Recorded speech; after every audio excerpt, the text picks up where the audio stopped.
Hello, I'm Jerry Shapiro. I'm the director of the Red Door Gallery here in Richmond, Virginia, and I'm sitting with Lee Hazelgrove, studio artist and ceramist here in Richmond. We're going to have a show of Lee's here in a short time, and I want to introduce Lee, and we're going to show a little bit of his studio and the work he does, and we're going to talk a little bit about how he came to do this work. My story of how I got into ceramics is kind of an interesting one. I was actually studying philosophy at Randolph-Macon College, and I had done art in high school, but certainly never saw it as, was going to be my passion. What I had not done in high school was clay. I hadn't been exposed to it. I had a professor at VCU where I decided to go for my master's in education, which was truly because I was lost and had no real direction. But I thought, I can't open a philosophy store, so maybe I'll go into education. But I had a professor who was, at the time, married to the head of the glass department at VCU. Dr. Shaw Epson was her name. And she turned to me one day at lunch and said, "You're a potter and you don't know it." And I said, "Excuse me?" She said, "I insist that you audit a ceramics course." I sat down and could immediately do it. And I within a matter of days, I knew my life had changed. Yeah, I mean, I've always worked with clay in some fashion. Even when I've gone off into the ditch a little bit, it's always come back to clay. Most recently, I'm working in sort of a large scale, decorative vessels, jars, large platters that are all done on the wheel. Some of the biggest vessels I've ever made, definitely.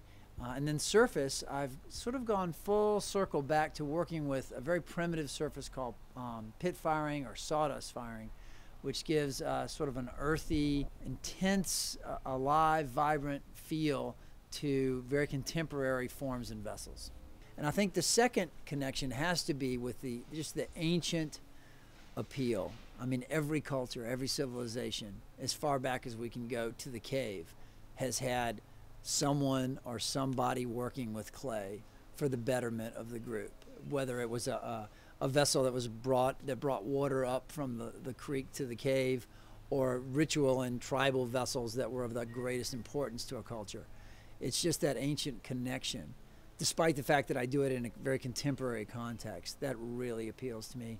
It appeals to my inner life and what I'm doing with my art that has a lineage and a connection to who we are as people and where we've come from and where we might be going. Yeah, it definitely requires a lot of upper body strength, and it comes with the territory as you evolve as a potter. I mean, I know that I'm going to die a little skinny old man with like Popeye arms, and when I go to workshops with just, ceramic icons that have been around the medium for years, whose names potters live by, they're these little old men and women, but they're just, in such amazing shape and so strong as they, approach 70. So, yeah, it's definitely a physical job.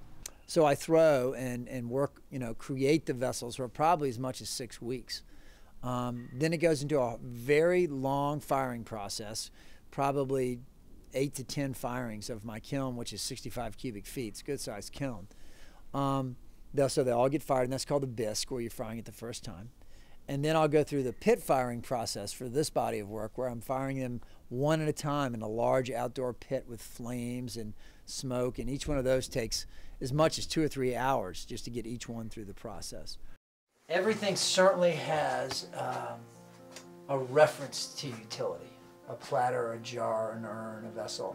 But my surfaces over the years have become more and more decorative to where they've actually reached a point where there's no utility at all anymore. It's strictly the vessel for the sake of a vessel. Hopefully not just the beauty in your home or in your wherever you put it, but also that it's giving you some connection, that you're feeling something from the piece.